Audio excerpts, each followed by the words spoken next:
back. What happened yesterday was an interesting story. There's a lady here named Valerie. She's not sick. She's actually here accompanying one of her friends who's really sick. The whole story I really don't know. I can only give you bits and pieces of that one. But from what I know, the lady had cancer, did chemo. That didn't work. This was the last sort of ditch effort, but she was really weak. She could hardly get out of her room, and when she did, it took a whole crew to walk her around, bring her to the cafeteria, see if she could eat something.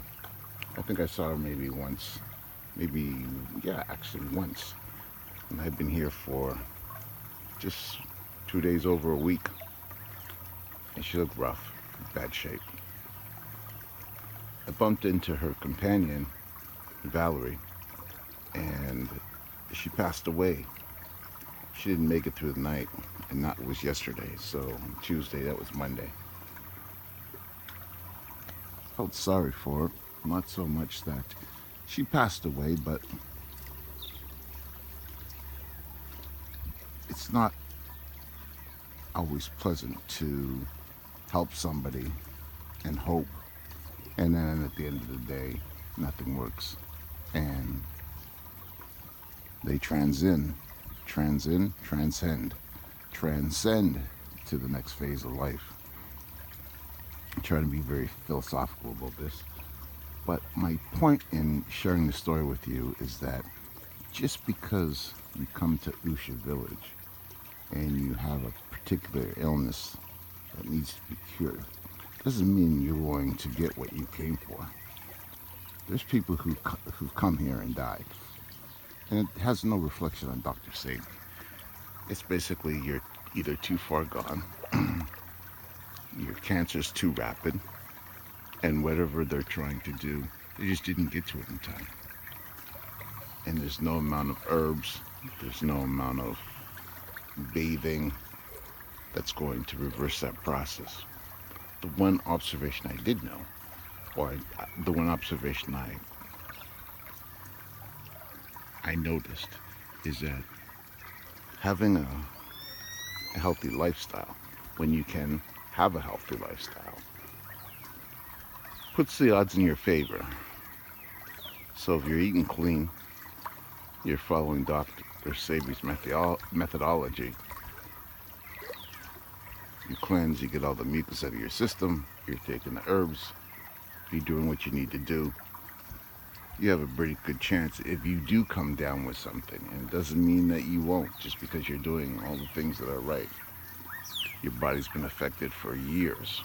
I look at my situation, I'm surprised I'm not worse than I actually am.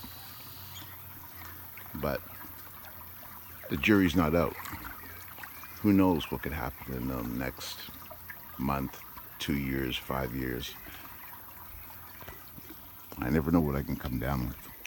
But the great thing about it is I've already started the journey. Now it's a matter of keeping on the path. So that's just an observation I wanted to share with you. Valerie, her friend, passed away. She was at Osha. She went through Dr. Sebi's methodology to try to cure whatever she had. It didn't work. And so again, it's nothing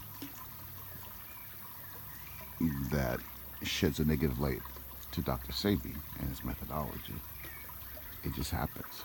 And there's several people that have been here. There's a gentleman named Bruce that's here right now who I think he has lymphoma.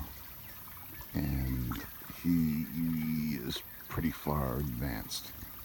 And no matter what, depending on his system and how things roll, he could walk out of here and be cured, no problem. And then it might be that he might die here. But this is basically the doctors give him one last chance. So we'll see what's happening. We'll see what happens. Anyway, I just wanted to share that story with you. You take it and sort of digest it and deal with it the way you feel appropriate. I'm just sharing with you some observations well, at Usha Village that make a lot of sense to me. And signing off for now. When I come up with a good interview or an interesting observation, I have a tendency to stop and put it on video and share it with you. All right, let me let in this pool. 15 minutes.